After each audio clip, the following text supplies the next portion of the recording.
ഗായത്രി സുരേഷിനെ നിരക്കാത്ത നല്ലൊരു കയ്യടി കൊടുത്തുകൊണ്ട് ഈ ധന്യമായ വേദിയിലേക്ക് സഹർഷം സ്വാഗതം.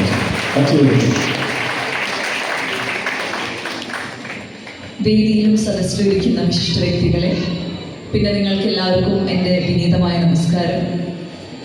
ഇന്ന് ജസ്പേറ്റ് റിയൽ എസ്റ്റേറ്റ് ആൻഡ് ബിൽഡേഴ്സിൻ്റെ നമുക്ക് പാർക്കാൻ ചന്ദനത്തോപ്പുകൾ, ആ സിനിമയാണ് എൻ്റെ മനസ്സിലാക്കുന്നത്. നമുക്ക് പാർക്കാൻ ചന്ദനത്തോപ്പുകളുടെ 3ാമത്തെ റിസോർട്ടിൻ്റെ ഇനോഗ്രേഷനിൽ പാർട്ടിസിപ്പേറ്റ് ചെയ്യാൻ പറ്റിയതിൽ ഒരുപാട് സന്തോഷമുണ്ട്. ഇനി ഞാനൊരു പ്രസംഗം പറയുന്നതിൽ പ്രസക്തിയില്ല, കാരണം അത്രയും ഒരു നല്ല പ്രസംഗമാണ് സർ. ഇതിന് മുകളിൽ ഒന്നും പറയാനില്ല. എനിക്ക് എന്താ പറയണ്ടേ, എനിക്ക് വാക്കുകളില്ല. അത് എത്ര പറഞ്ഞാലും ചെറുതായി പോകും.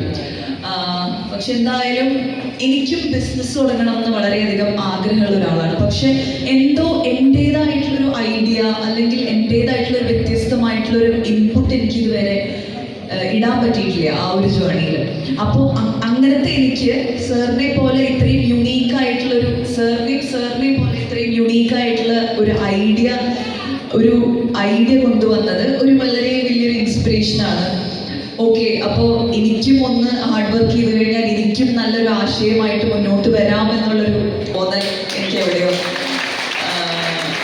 പിന്നെ എനിക്ക് തോന്നുന്നു എല്ലാ സക്സസിൻ്റെ പിന്നിലും ഒരു കൂട്ടായ്മയാണ്.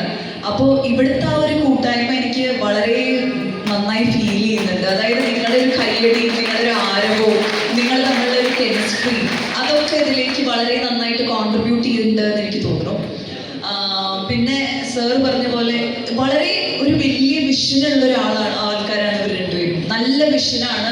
അത് ഒരു പെരിഫറൽ ആയിട്ടുള്ളൊരു വിഷനല്ല, അത് മനസ്സിൻ്റെ ഉള്ളിൽ നിന്ന്, കോറിൽ നിന്ന് വരുന്ന ഒരു വിഷനായിട്ട് എനിക്ക് തോന്നി. അതായത് ഏത് ഭാഗത്തു നിന്ന് നോക്കിയാലും ആ ലൂപ്പ് ഹോൾസ് അടച്ചുകൊണ്ട് ഏറ്റവും ഡീപ്പ് റൂട്ടഡ് ആയിട്ടുള്ള സ്ഥലത്തിൽ നിന്ന് വന്നൊരു വിഷനാണെന്ന് എനിക്ക് തോന്നുന്നു.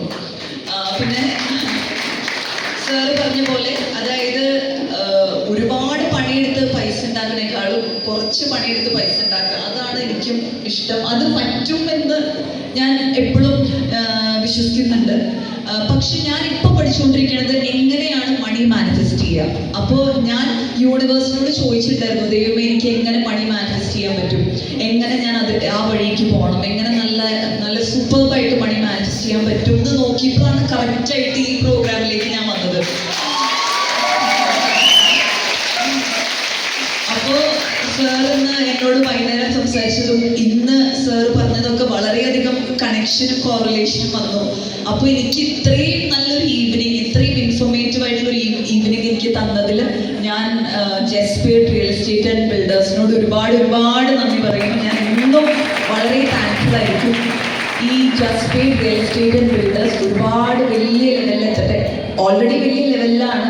ഇന്റർനാഷണലി എന്താ പറയുക, നോൺ ആയിട്ടുള്ളൊരു ബ്രാൻഡായി മാറട്ടെ എന്ന് ഞാൻ മനസ്സറിഞ്ഞ് പ്രാർത്ഥിച്ചുകൊണ്ട്, മീ ബീങ് ആൻ ആർട്ടിസ്റ്റ്, എൻ്റെ ഭാഗത്ത് നിന്ന് എനിക്ക് പറ്റിയ ഒരു ഡാൻസോ അല്ലെങ്കിൽ പാട്ടോ ആണ്. അപ്പോൾ ഞാൻ സാറിനോട് പറഞ്ഞു ഞാനൊരു പാട്ട് പാടാം എന്നുള്ളത്. ഞാൻ പാട്ട് പാടാം. ഒരു നാടൻ പാട്ടാണ്. അടലോടെ നേരെ കണ്ണിൽ ചന്ദിരന്റെ പുലാലാണ്, കണ്ടപാടെ നാണം കൊണ്ടേ അടലോടെ നേരെ കണ്ണിൽ ചന്ദിരന്റെ പുലാലാണ്, കണ്ടപാടെ നാണം കൊണ്ടേ ആരോ മരപരമുട്ടിന് പൂതേ വിറ്റാനല്ലി വിരിഞ്ഞേ, ആരോ